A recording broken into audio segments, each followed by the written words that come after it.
All right. Okay. So, seeing as how every episode gets dedicated to my mother, Josephine Ann Clark, I think it's best that the episode after the cancer one, the big one that we just did last week, that we do a whole episode based on my mother, because all of the episodes are dedicated. Every episode of these amateur traveler, professional idiot monologues are pretty much dedicated to her. And of course, as I mentioned in the last episode, she passed away from cancer around 5 years after I went through everything that I went through over 14 months and things like that. So I think it's good that we talk about this absolute legend of a woman. Um, so yeah, I think I mentioned on episode 2 that she came from a rough family, a background of childhood abuse that I'm not going to go massively into, but that was from her mother and father. I also mentioned that Marisha, my mum's mum, my nan, and the drug cartel situation that she ran in Belgium. And I may have mentioned also that I witnessed some kind of physical abuse going on there between them. But that just sets the background because, as I've mentioned before, the family is very small. We don't have much. And then at one point, until mum passed away, it was just her and my brothers. So my brother and I grew up in a small kind of mining village called Silverdale in Newcastle under Lyme, not Newcastle upon Tyne, where Anton Deck are from, Geordieland. Newcastle under Lyme is in Staffordshire, which is, of course, near Stoke-on-Trent, where I'm originally from. I was born in North Staffs Hospital along with my brother. Interesting fact, so was Slash from Guns N' Roses. He's actually from Stoke-on-Trent, as is Lemmy from Motorhead. So go fuck yourself when you say, "Oh, Robbie Williams." Oh. So yeah, he is from there. He's not a bad person, but some rock stars are from there as well. So me and my brother, my mother and father lived in this mining village called Silverdale. I've already discussed the asshole of my dad leaving and blah blah blah. This is about mum. So she brought us up single parent. I remember she had many jobs, many jobs, and as we grew up, we had quite a big park behind our house. All the kids that would play there would always come to Josie for help. If somebody fell off a seesaw or a swing, somebody would come to Josie for a plaster. They wouldn't even go to their own parents. She would make juice for everybody. Everybody in the street loved her. The park was above a railway, which led to the mining pits where my dad worked. That was for coal. And on one occasion, I've mentioned in the first episode, this is where I saw my first dead body. So we had two kids, Steph and Billy, come up to the house because they'd found something down by the railway tracks. They basically kicked a ball over the fence of the park. So I was sent to go and investigate and found a woman in a suitcase. I think I'm about 9 years old at this point, 9 or 10. So yeah, instead of going to anybody or even the police, they came to my mom, who then called the police. And it was basically a homeless lady who had just overdosed by the railway tracks. But I just remember seeing it and just wondering if she was asleep or whatever. And as you know from previous episodes, I have a very strange relationship with death. And I guess it may have started even back then. It's a lot different from seeing a dead relative in a church or a funeral or something like that. It was just very bizarre. Um, so yeah, people would even go to my mum for anything, to the point where when I formed a band from the mid 90s onwards, my friends PJ, Tony, and Jenny from the first band that I was in, Reverend Jar, would come round to my mum's house for cigarettes and to drink cups of tea, because obviously when you're young and you're smoking as a teenager, whatever, your parents are happy about that. But my mum would invite them round for cigarettes, like, your secret's safe with me. It's all cool. So she was really cool. Everybody loved her. Me and my brother didn't love it so much when she became like the the steward or whatever it is, the person who kind of like a prefect from high school, but on the bus. So on the bus to high school and back when we were teenagers, she would like be a monitor, I guess you would say in the States or America or anywhere else. So that wasn't so cool. And growing up, I was a geek anyway and always got bullied and stuff. So that really, really didn't help. Thanks for that one, Mum. But yeah, she cared about everybody. Um, and going back to the cigarette situation, um, my brother caught me or saw me skinning up a joint once and made sure to tell Mum that I was becoming a drug addict because I was smoking weed. Um, so Mum, of course, sat down and asked me about it, and then it was the people that I've mentioned from the band. It was PJ, Tony, and Jenny. So she calls them up. Hey guys, you want to come over for like a cup of tea and some cigarettes and stuff, and just chill? And like, yeah, Josie, we'd love to. Um, so I was sent to my room to wait, and they were on their way thinking it was going to be all cool and stuff. So the only thing that I could think of to do was to hold up a sign that I wrote to hold up against the window. So they were coming towards the house, and there was just a big sign from me that said "Deny everything." They obviously shit themselves, turned up, and Mum was like, "Here, have a cigarette." Blah blah blah. She then thought that was a gateway to heroin and crack cocaine and everything. So bless her for that one. Um, but again, it got sorted out, and she was loved by so many people. When the funeral happened in 2020, when like say she passed away in December 19th, 2019. We'll get to that bit in a minute. There were so many people, neighbors, even the kids that grew up with us in the park, people from bands turned up and to pay their respects.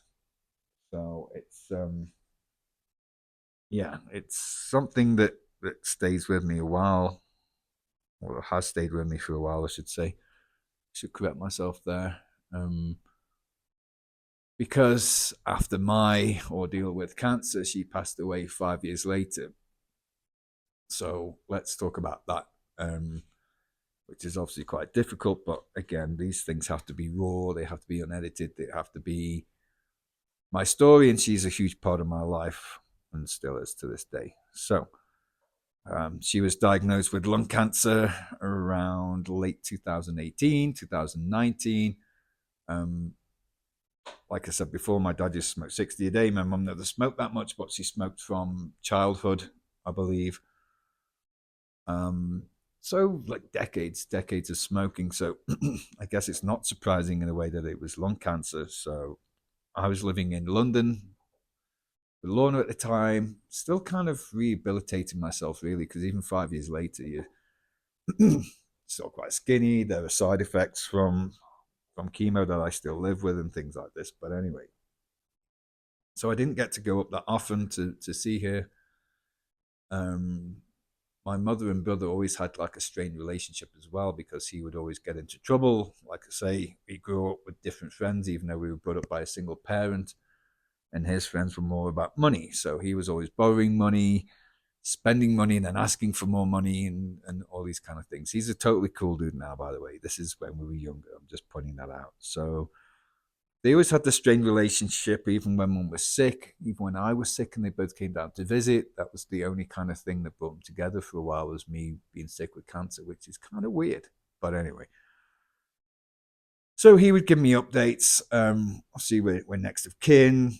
There's an operation. There's some chemo, and it pretty much got dealt with very quickly, considering my testicular cancer went ape shit.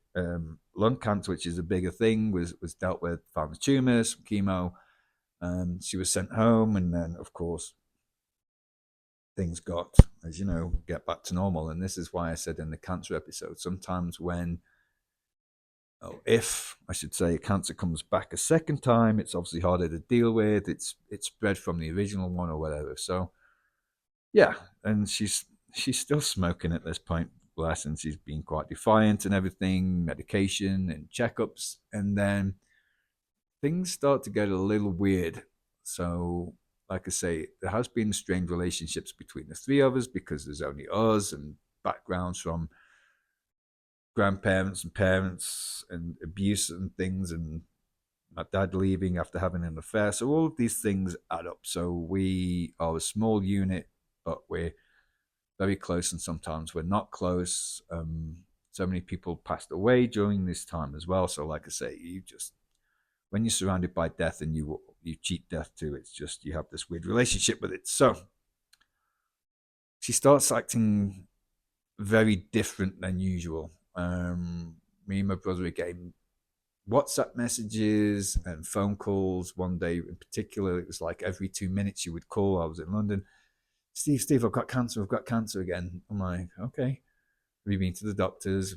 No, I've got cancer. And it would be like every 2 minutes, and then really erratic messages, bizarre messages. My brother would be trying to call for like help for her. Like, what do we do? Do we get in touch with the GP? Whatever. She's losing it for whatever reason. She's never drank alcohol in her life or done anything like that, smoked cigarettes. So, it wasn't anything under the influence or whatever. And then it just got worse to a point where she went into the supermarket where she used to work in a bathrobe, stained yellow fingers from chain smoking, and basically would start just being abusive towards people, shouting whatever. I think she actually stripped off at one point too. So obviously the police were called, my brother was called, and she was basically taken to like a mental hospital for a while. Now, I don't know the entire story about this because my brother to this day wouldn't tell me. Maybe he was protecting me from it, but I know that she was taken to this mental hospital where they thought, the trauma of having lung cancer maybe made her go somewhat insane. I hate to use that word or whatever. So, kept an eye on her, medication or whatever. And I'm not sure how this occurred, but she went to the GP and, they take bloods. And as you know, you can check for tumor markers for blood. So I think she was having a checkup too anyway. And now at this point, unfortunately, in the autumn, I guess, of 2019, it was discovered that it was actually a tumor in her brain that was causing this kind of chaotic um, mannerisms or whatever it is. Yeah, so, but she's now rushed into hospital at this point. So it must have been horrible for her to go through a mental hospital and be sort of misdiagnosed with like a mental disorder as opposed to this tumor that was pressing on her brain. So she's now in hospital. There's big operations going on and everything. So now, thankfully, my boss at the time in the homeless hostel I was working in, Rosie, massive thanks to her for being so supportive and everybody else as well. But she was really good with me getting time off and going up and down. But again, like with the testicular cancer that spread for me in the lymph nodes, her cancer had spread to the brain and was pretty much after operations. There wasn't much that they could do. They were trying their best. So I spoke with my manager, Rosie. I spoke with my brother. Obviously, I had a direct telephone line to the hospital. And over the next few weeks during when she was in there as an inpatient in North Staff's Hospital, again, amazing place. We're really lucky to have the NHS. Yeah, so basically now we're kind of waiting for the call to go up. And that was it. So now it's just waiting. And for a while, you go up there, she doesn't recognize you, she's calling you different names, or part of the noggin and stuff. So yeah, at one point my brother's not even allowed. She didn't recognize him, thought he was somebody else. He starts bringing up childhood trauma and everything, which was really sad to see as she was fading. So the phone call happens late at night. I'm asked to go up there, up to Stoke-on-Trent, up to the hospital. So I call my boss, I get the time off again. Very grateful for that. I decided to basically go alone. I thought that was best. I didn't want, Lorna to be there at the time. And so the day comes, I go there, stay the night, and then the next morning, me, my brother, and one of her best friends, a lady from the market in town, you walk into the ward. It's like obviously the ICU or whatever. We don't see her at this point, but then we're sat down in the room with doctors, and I've already told you before in the past episode, they don't have the greatest poker face. You already know what's coming. My brother, who at that point was quite an aggressive, kind of moody, aggressive kind of dude, was, in denial, saying, "Come on, you're not fucking trying hard enough. You must be able to do something. You can't just be like this." So all of these mixed emotions, and then the obvious conversation happens. They've tried everything, and then so she was basically in. I don't know if it is the ICU, but this ward where people are on machines and they're assisted breathing and stuff like this, and they were kind of told us that this was it, that they recommend that they switch off all life support for the machine. And yeah, basically, that's a recommendation. We can't do anything else. So I don't know if it was that I mean, me and this friend, we agreed to it. My brother was still shouting at the time, but they gave us some time together, like 5-10 minutes.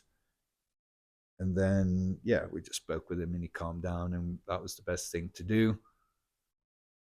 So we were like, yep, okay, thank you so much for everything. Obviously, now I've gone from being a patient to someone seeing somebody. So you kind of, as I've said, having your mum and brother, girlfriend or fiance, I should say, sorry, and all of your friends coming to see you and being on that side of things, nearly dying, and then coming out of it, only to then be the person that goes to see a family member going through something as well. But this was obviously a lot different. So we go in, there's music playing. I actually remember it being Robbie Williams on the radio, which is weird because I hate the music, but that was what Mum used to listen to. So we had that. We took it in turns holding a hand. We broke down, we cried and everything, and she looked really peaceful anyway. It looked like she wasn't in any pain, because I remember going to see her wrapped in bandages around her head and stuff, and obviously that kind of is also a trigger as well, because I remember being on strong painkillers, morphine 24 hours a day, and it not touching the side. So I knew that she was in pain at that point. But seeing her in her last moments, knowing that she wasn't in any pain anymore, it's super fucking sad, of course. But yeah, it was done. Then I told Lorna, again, that's when it's like telling everybody when you have cancer, really, like telling people that someone has died, however close. And she was loved, like I say, by so many people.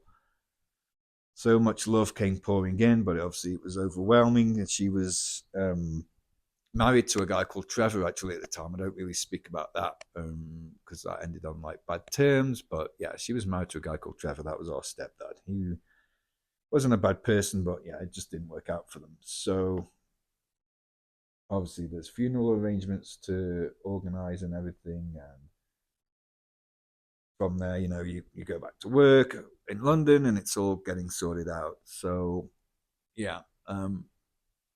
So the thing that I was talking about on the cancer episode as well is the survivor's guilt. It's a thing, and it's easy for people to say, you shouldn't think about it, you shouldn't worry about it, But when you beat something that was bad and then someone you love doesn't, like a similar thing, different circumstances, but like it lays on you. You think why or how. I mean, we know how I got through it because I've already explained that, but how does that happen? And since then, friends have passed away and everything. But when it's family, when it's your mother, the one person that brought you up and looked after you as a single parent, you kind of think like, fuck, what the hell? So, it comes in waves, but the years that followed that especially were quite tough. And of course, it was the 19th of December, so it's around Christmas and New Year's. So it was 5 years last year. So of course it's raw. That's why I'm a miserable bastard over the festive season, I guess. We never really celebrated Christmas anyway, but and that's not going to be another episode, but that's another story maybe or whatever. But yeah, so she always wanted to be cremated.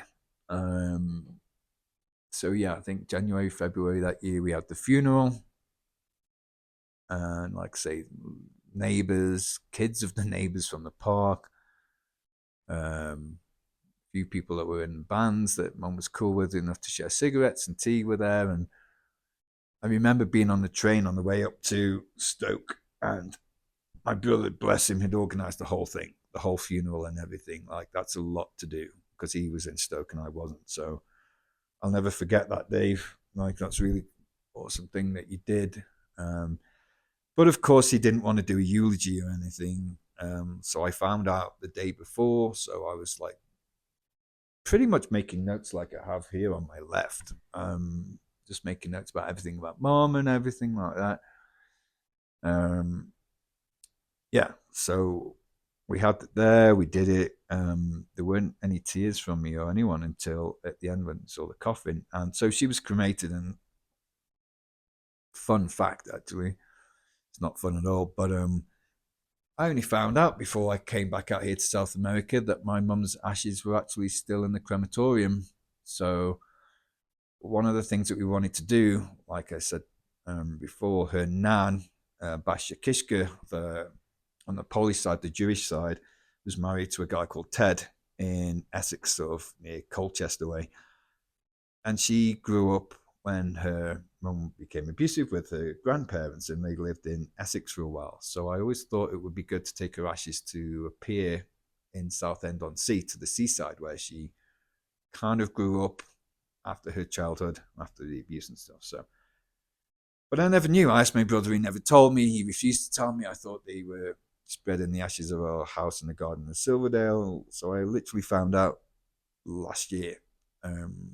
So that's going to be something that hopefully we can do, because me and my brother reconnected last year after not talking for a while. I will not go over that on this episode or any other episode, but there was a lot of fallout from the funeral and mum's death and everything, and you can imagine, with having such a bizarre family relationship with uncles and aunties and crazy ass shit going on, that things didn't go down so well after that. So anyway, but we reconnected. He's got a fiance and kids now. So again, I've already said I hope that I can reconnect with him.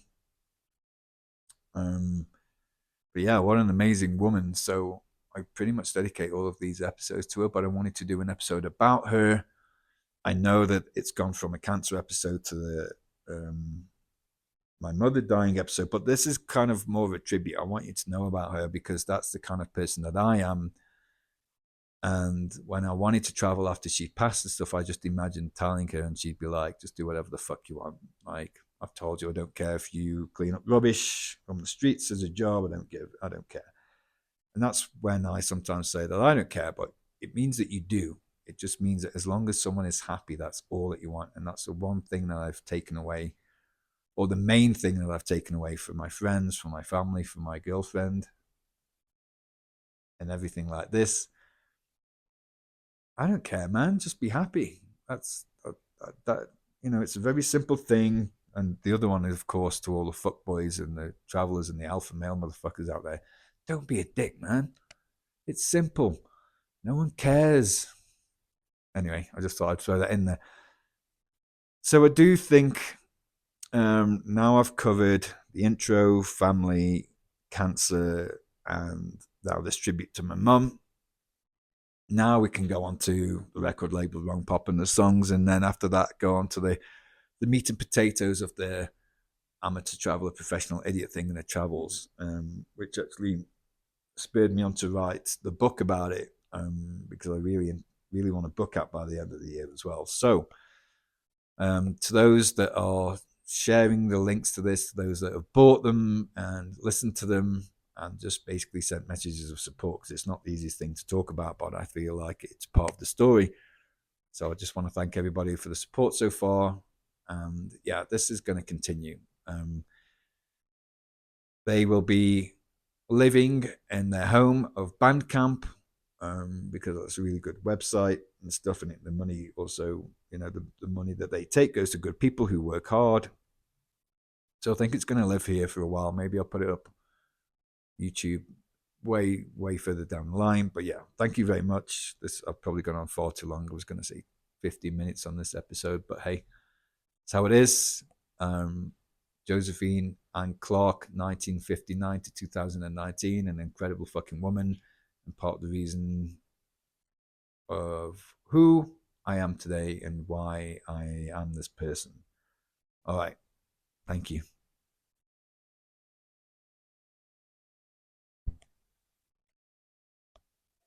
I've also got tinnitus in my left ear. What a bastard.